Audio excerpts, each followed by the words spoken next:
All right, guys. Welcome to the show where I don't really have a name for it yet, but we break down a fight or a fighter about once a week. We take what we can get, take the lessons we can get from them, and I try and break it down and share it with you guys. Today, by special request, we are breaking down Damien Villa versus Mohammad Dreza Karoon. This was requested by someone from my last video. And I decided to do it just because I grew up watching Damien and Gus fight. Dude, those guys were throwing triples. Those guys were national team members, and I was just aspiring to be on a national team. Damien's medaled in world championships before. He's been invited to multiple Grand Prix. I have his Taekwondo data up here.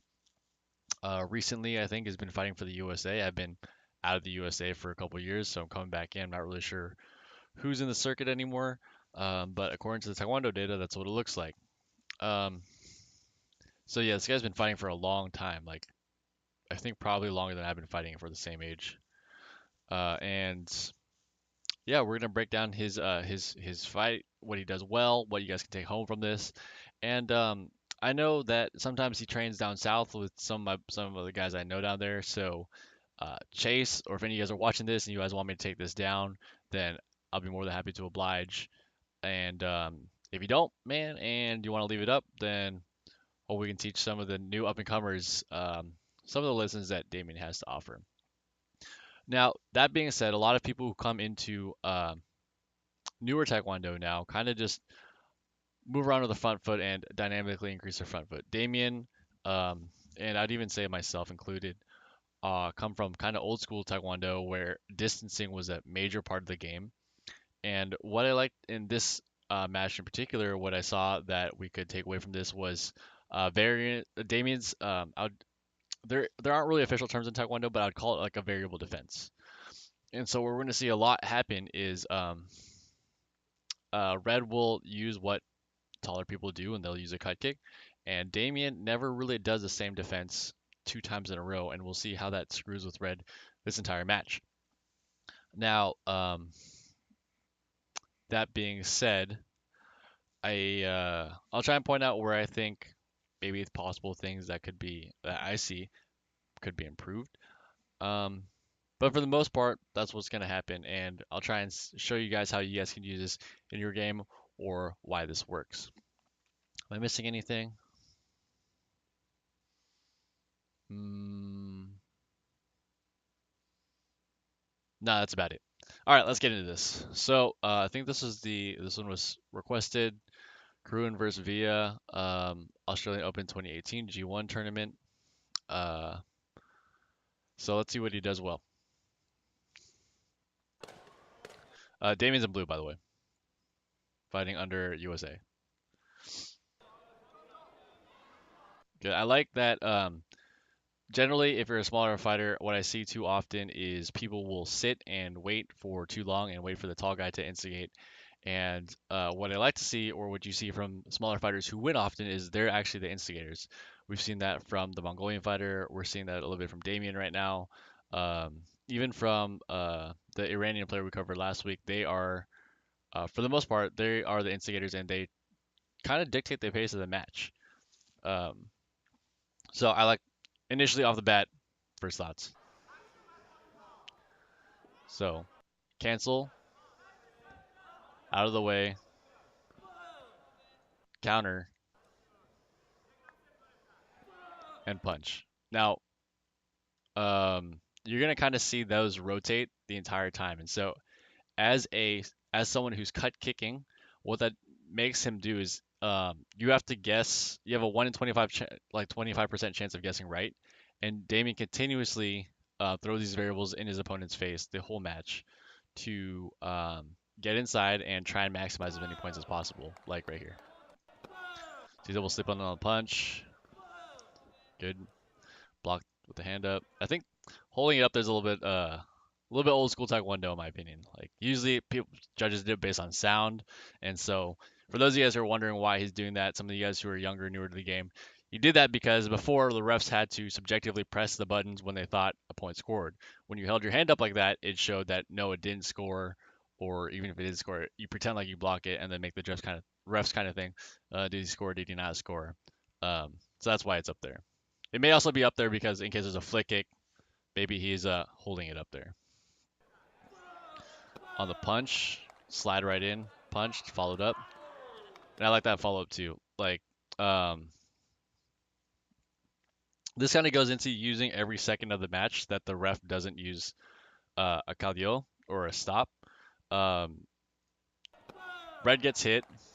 He assumes it's a reset, and he like pretty much walks into place here. Damien's like, all right, well, if you're gonna be lazy about it, then might as well get you. Falls over. Position wise, I think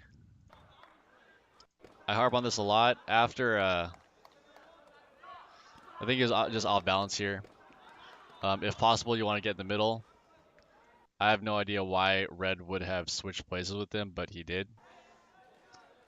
Uh, Maybe for the Gumjang. I mean, that's a little bit iffy. And then something you notice too is in the initial start of the match, Damien circled this whole area, and that makes it difficult for Red to lock on with a cut kick. So that's something as you guys are going against taller people, like moving to the side constantly, causes a person who's like getting ready to go, they have to like readjust and then get ready to go again and then readjust and get ready to go again and then readjust. Out, out. Nice punch.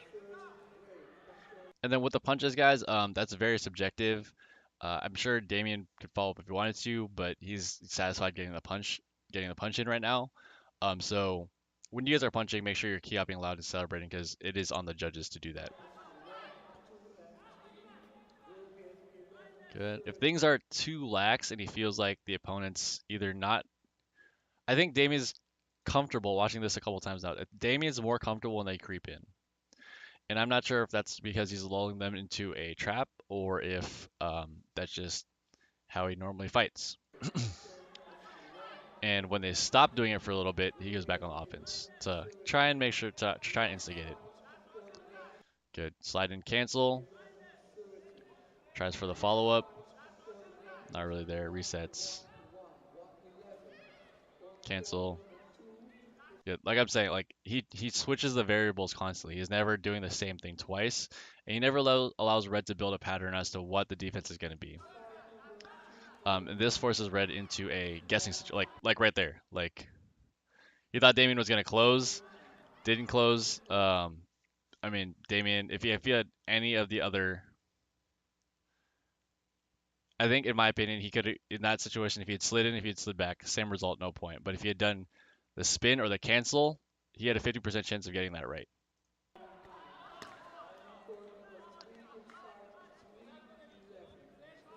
Red's getting frustrated, still creeping in, still creeping in. Damien's a slippery guy, so he's going around. Nice try with that. So if you guys didn't catch on the entire first minute of the match, Damien scoots back a lot, and it's to get Red comfortable with creeping and then trying to shoot. And Damien's perfectly fine with that because he's willing to trade the ring space and the slide back and the occasional hits on his arm for a spin kick. Now it's oh, nice punch, decent punch. The only thing I'd maybe say is if you're on the inside, get on the inside and lock it up if you're not looking to kick, and then try and take the middle of the ring.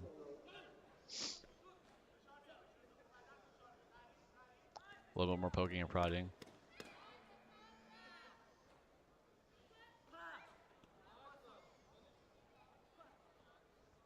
Oh!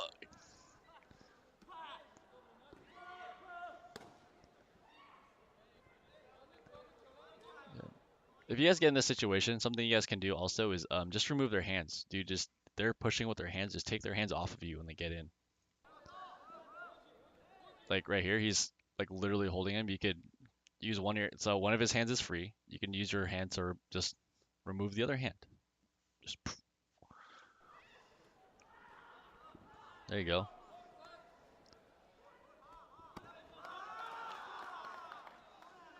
Yeah.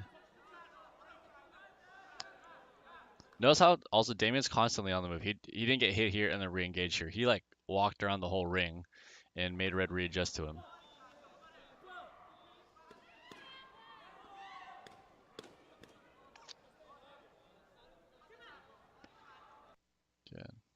Now, if I try and give both sides of the equation in case you're a taller fighter watching this against how do you fight someone like Damien?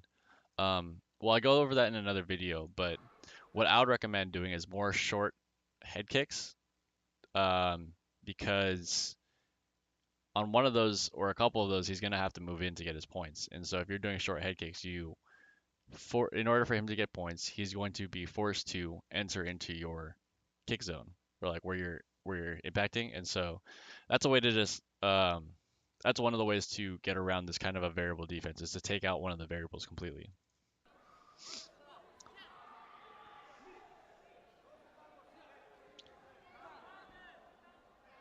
I feel like I could go more into that, but given that um yeah, I could go more into that. I go more into it in my other video already, so I'm not gonna go too far into it now. Red's doing what he can now to adjust in the second round, knowing that he has to now guess what Damien's gonna do. Damien kind of knows that, and if you notice, his defense so far has been a lot more of a, yeah, it's been a lot more offensively pressed. The whole first round, he's kind of baiting him to kick. The second round, Damien's doing a lot more traps and a lot more coming in with offense, with either a punch or head kicks or any one of those. So here, trap, head kick again. Unfortunately, didn't score. Punch. He's maintaining a much. He's doing a lot more offense now because this kind of goes into round management. I'd even call it. First round, he slides back a lot. He uses like a four variable defense as he's moving back, so it's hard for Red to score points. Red goes back to his chair. Red gets advice about how to deal with a four variable defense. Okay, so his whole second round is predicated on how to be offensive in the four variable defense. We'll just call it that. Damien this round was like, cool. Now that you're prepped for that, let's not do any of that now, and I'll fight you offensively and see what you got this side because he's not prepped for it. So that's something like as you guys start creating more of a base game into an intermediate game, that's something you guys can do is change up what you do in round one and round two almost completely. And what that does is it completely nullifies all the advice the coach just gave in the first round. Followed up. Like in the first 30, like this first 40 seconds, Damien's been out, arguably say, on the offense. Reset. I feel like Damien's gonna slide out. Oh, maybe not. I was wrong. He would have got me. The reason I said this is because Damien's been a lot on the offense, so I'd expect Red to know I was on the offense, and then when I moved in, they would slide back and or kick shallowly. Not really the case. Also, notice too, Damien's not fighting intercept. Like he's not intercepting as much. He's using a lot of the distance.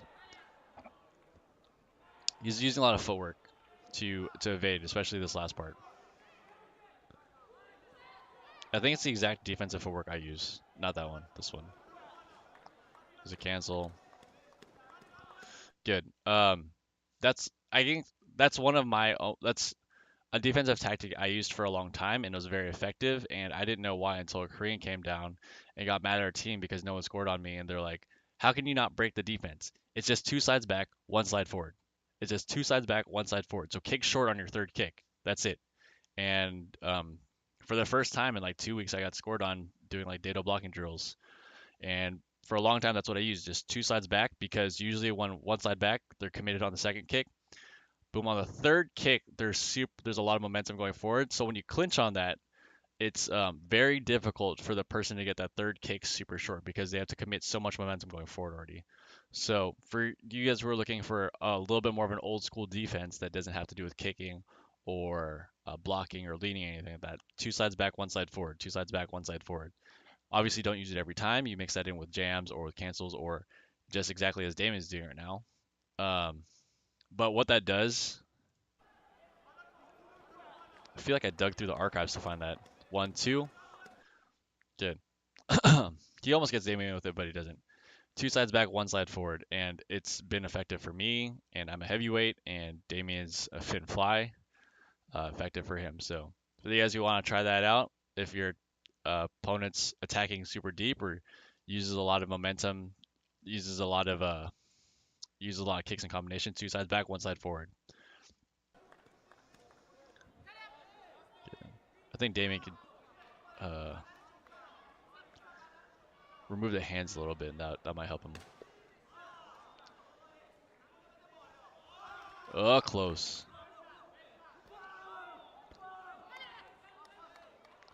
Good. So what Damien's also doing here, which is good in the round, is Red's starting to guess now about Damien's defense. He's trying to put out his own bets. He's like, I think he's gonna go in on this one. I think he's going long on this one. And obviously, like sometimes he's gonna guess right. Um, what's favorable to Damien though is that I think three of the in each situation he's able to get inside. If he cancels, he can get inside. If he counter kicks, he can get inside. If he punches, he can get inside. And then in this situation, he did barely avoid the head kick, and then he goes straight to offense. Part of it's because Red's super lazy on his reset. But he goes straight to the offense for the inside. So switching up your defense, like when you guys are doing, my point is when you're doing things defensively, think about the situation you're trying to create. Are you trying to set up for a fast like oppo to the face or intercept to the head? Is that the scenario you're trying to run most often, or is the scenario you're trying to get inside and score on the inside the scenario you're trying to run most often? I guess like don't just do your defense because I think this is what's gonna happen. Do your defense with intent. I don't know about that call.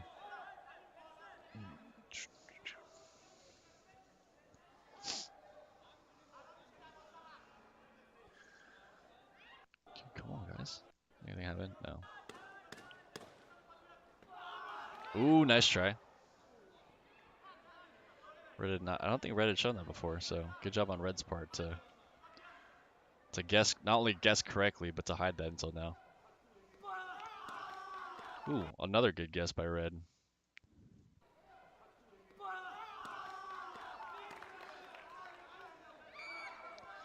Good, Red's right on him.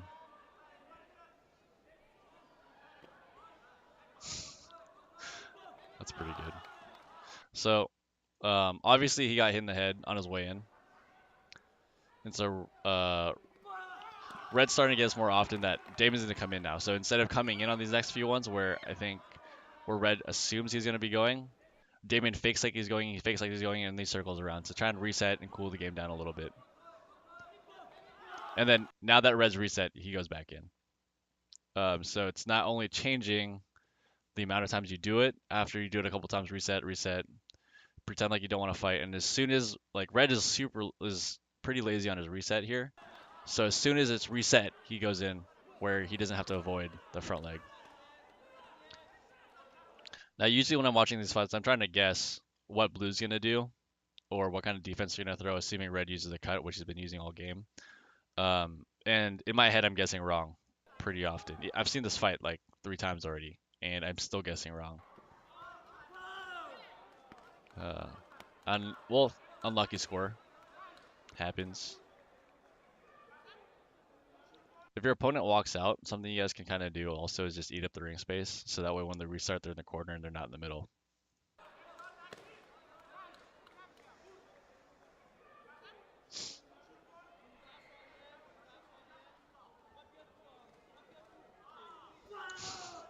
This is also very, I don't see this as much. Small things like this, like changing the distance. I would almost pin that as almost old school because a lot of times when you're watching new school fighters, it's a lot of just inching in, and then we're gonna see which front foot does what, and that's where all the dynamics happen. Changing distance like this is something I would pin as old school. It's something I like to do, and is it effective? Is it not effective? I find it effective about I would say at least half of the time because the person when you start moving in and out like that, even small glances, the person who's offense or is thinking of whatever has to readjust or like begins to readjust about what you might do. And you can see he hesitates. So he inches in, Good. Damien's like, all right, well, let's see what you got. Red is no in that instance it like destroyed Red's kind of destroys Red's offense because he's like, well, now what's Damien doing? And then, of course, when he's not ready, Damien throws in with a punch.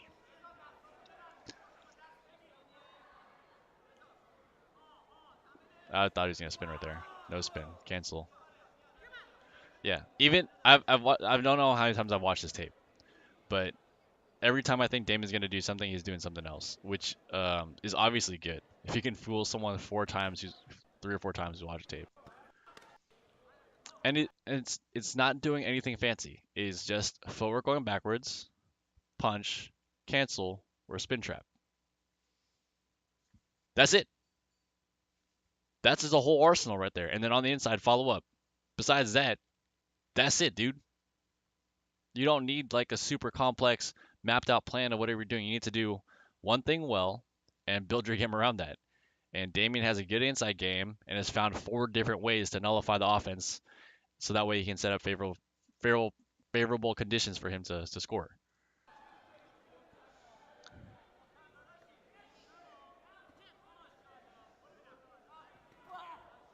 Cancel.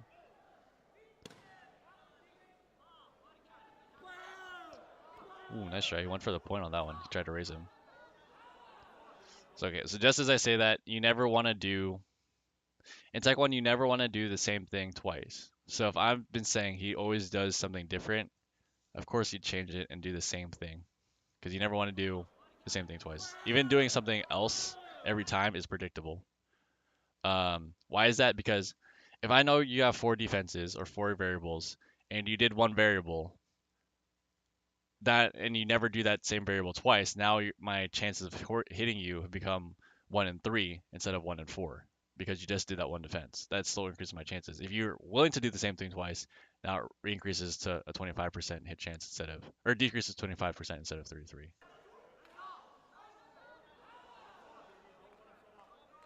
This is almost the exact opposite of the Russian video I posted, the 3 variable offense when he's going against Norway. I think it's called the holding onto your ace.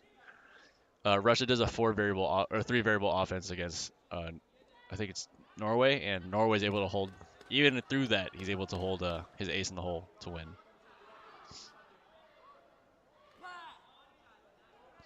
Not bad.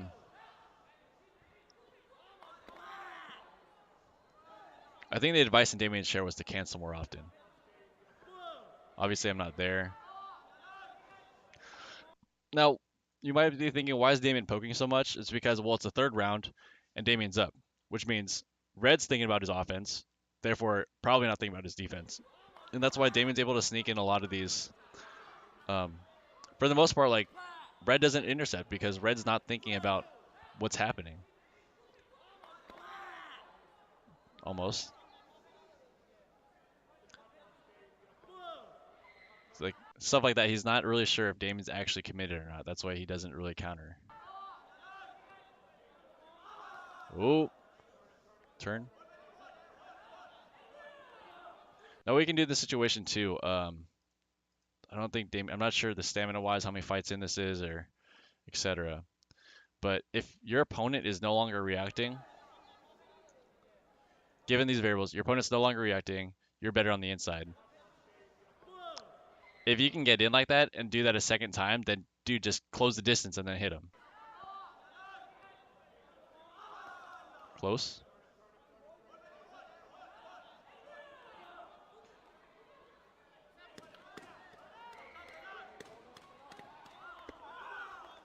Spin. Yeah. Damien's always changing the variables, if you guys notice. Almost gets in there. I don't know about that one. That looked pretty even to me. I don't know about the ref call there. Good guess.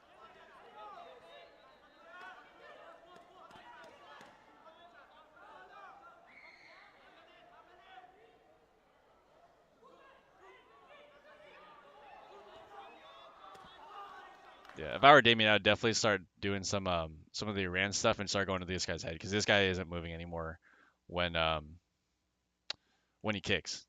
Like when as Damien, when he's not kicking, what the Iranian would do is like, cool, you don't move. Cool, I do it a second time, you don't move. This one's to your head, looking like it's gonna look the same, but I'm gonna hit you in the head. That's a variable you could do also if someone's pressing against you and they're not moving when you do an offense is dude, just kick him in the head where his head is because he's obviously not moving. Um, yeah. So for you guys who are watching out there, also though, I don't know what round this is. This probably isn't the final. This probably isn't semifinals. Something you as you reach like higher and higher level of tournament almost, um, you sometimes you become conscious of what techniques you show and what techniques you don't show. And I don't know if that's still a thing, but sometimes let's say this is really early in the tournament.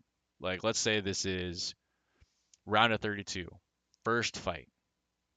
Everyone's kind of watching everyone's still in.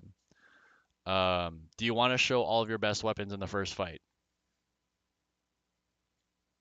Because you got four more fights after that, and now everyone knows what you're sitting on. So that could also be one of the trade-offs.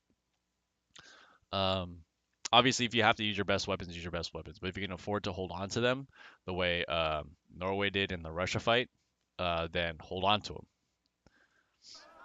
I remember. I only say that also because like when I fought in Belgrade 2009, I got scouted in as I was warming up, and I think it was in the first round that the guy I fought hit me with a back kick, and I was like, dude, how did he know?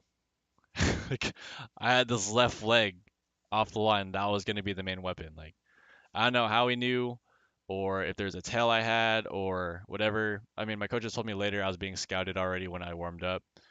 But the information you give away at a tournament is like the most relevant information there. So if I'm watching someone, let's say I'm watching someone fight, like let's say someone's watching Damien fight and he sees Damien after he does a flick kick, he can sometimes reset and then go to the head. That means the next guy he fights who's watching that will be prepared. So that may be why he's not doing it.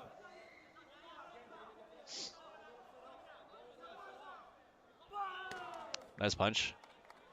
A little bit more arm extension, I think.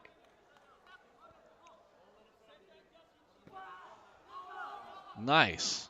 That's what I'm saying. Like I think he's doing it now. Like Red isn't moving because he's so purely thinking about offense. Damien's just taking stuff off the line. I spent that whole rant and then Damien's starting to do it now. So apologies. My apologies. Nice try. Almost hit him with that. Red is either clearly frustrated or tired.